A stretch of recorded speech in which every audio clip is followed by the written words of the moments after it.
project is an old industrial site built back in the 50s, in fact, an auto manufacturing facility. And they had a sludge lagoon on the site that were closed back in the 80s.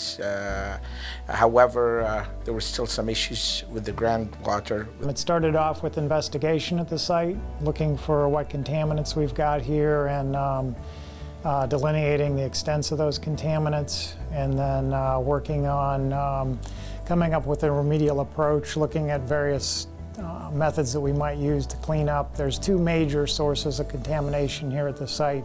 There's a groundwater contamination with chlorinated solvents, and then there's an oil contamination, basically a 6-acre area that's covered with oil on top of the groundwater. We partnered with Ohio EPA again to reach an effective solution that's agreeable to both parties, to make sure that we protect the human health and the environment, and at the same time achieve our goals in a reasonable time. T&M implemented an anaerobic bioremediation system that adds substrate to the groundwater to biodegrade the chlorinated solvents. We developed some methods that at that time were very novel. It was the first large-scale application of that particular technology called reductive dechlorination. So we're using a particular species, actually multiple species of microbes, and we provide them the right nutrients, the right food. These microbes can feed off of the chlorinated solvents and use them in place of oxygen.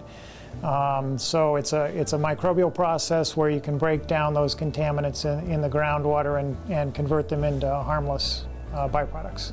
Back in the early stages, we did a risk assessment of what potential populations might be affected by it, how they would be affected, how they might come in contact with it.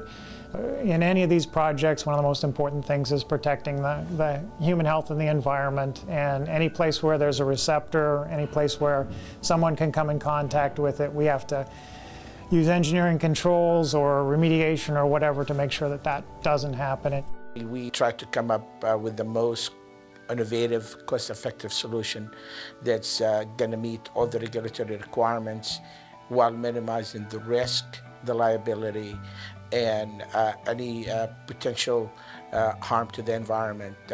Coming up with an engineering solution is always the easy part. Coming up with an economic, effective solution that meets all those criteria is always our ultimate goal.